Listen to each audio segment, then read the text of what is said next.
नमस्तम। यह जो नींबू है, अब यह आम आदमी का भोजन नहीं रहा। अब यह विलासिता की सामग्री बन चुका है। जानते हो ऐसा क्यों हुआ? हमारे देश में जब गर्मी आती है तो लोग छाछ पीते हैं, नींबू की शिकंजी पीते हैं। परंतु नींबू की शिकंजी पीने से सरकार को जीएसटी नहीं मिलती है। आपने अपने घर के अंदर नींबू की शिकंजी बनाई तो सरकार को जीएसटी नहीं मिलती है। जीएसटी कब मिलती है? जब पेप्सी बिकती है, जब कोका बिकता है, तब सरकार को जीएसटी मिलती है। तो हमारी सरकारें कहने के लिए हमारी सरकारें हैं, परंतु विदेशी षड्यंत्रकारी ताकतों के इशारों पर आकर के देश में महंगाई को बढ़ाया जा रहा है।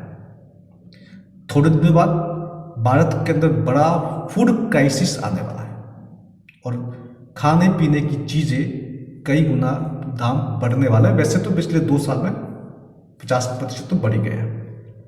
ये महंगाई क्या है? महंगाई को समझने की आवश्यकता है।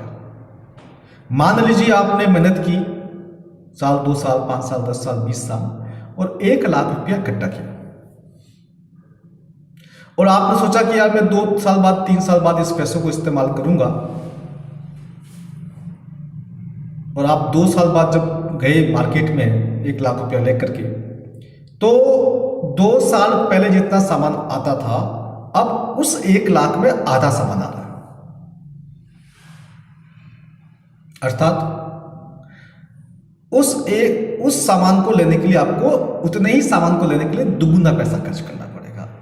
अब आप सोचोगे यार मेरे पास तो 1 लाख रुपया है, जब नोट गिनती करोगे तो 1 लाख निकलेगा, लेकिन बाजार में सामान चूंकि महंगा हो चुका है तो आपको 50,000, जो 2 साल पहले 50,000 में जो सामान मिलता था उतना अब आपको मिलेगा।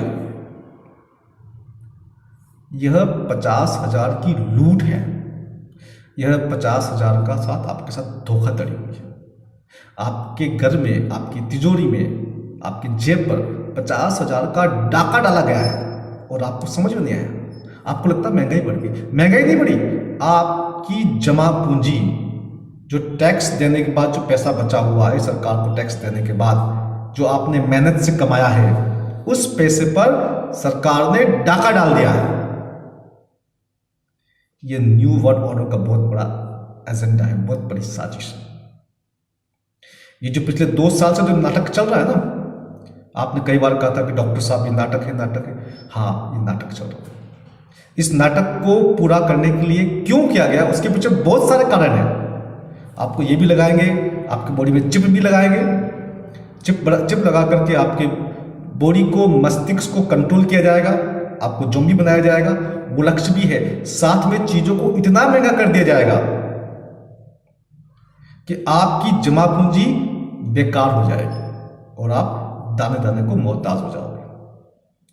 ये वैश्विक षड्यंत्र है जो हमारे देश को चलाते हैं। हमें लगता है कि हमारे देश को कोई प्रधानमंत्री है वो चला रहा है, या कोई मुख्यमंत्री वो प्रदेश चला रहा है। ऐसा कुछ नहीं है।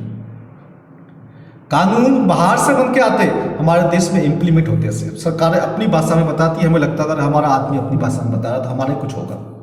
अभी उदाहरण देता हूँ केन्या का। एक जो दरवाजा नाम का जो आदमी है ना, दरवाजा नाम समझ गए आप कौन सी बात कर रहा हूं मैं? वो आदमी और उसके जो षड्यंत्रकारी लोग जो साथ में हैं, उन्होंने केन्या में एक खतरनाक कानून पास करवाया है। केन्या में एक कानून है, seed and plant varieties act 2012, उसकी धारा 8/2, उसके अंदर इन लोगों ने संशोधन किया है। क्या संशोधन किया है कि किसान अपने खेत में जो अनाज उगाया है वो बीज किसी दूसरे किसान को नहीं बेच सकता। वो बीज अपने किसी दोस्त को, किसी रिश्तेदार को फ्री में भी नहीं दे सकता। न सेल कर सकता है, न शेयर कर सकता है। यदि ऐसा करता है तो उसको 20,000 शिलिंग, वहां का जो रुपया है वो शिलिंग होता है, तो वहां 20,000 शिलिंग और 6 महीने की जेल है। आपको सर्टिफाइड बीज कंपनी से लेने होंगे और आपके उगाए हुए बीज कंपनी के माने जाएंगे। ये जीएमओ, ये षड्यंत्र आपको भी समझना है, किसानों को भी समझाना है।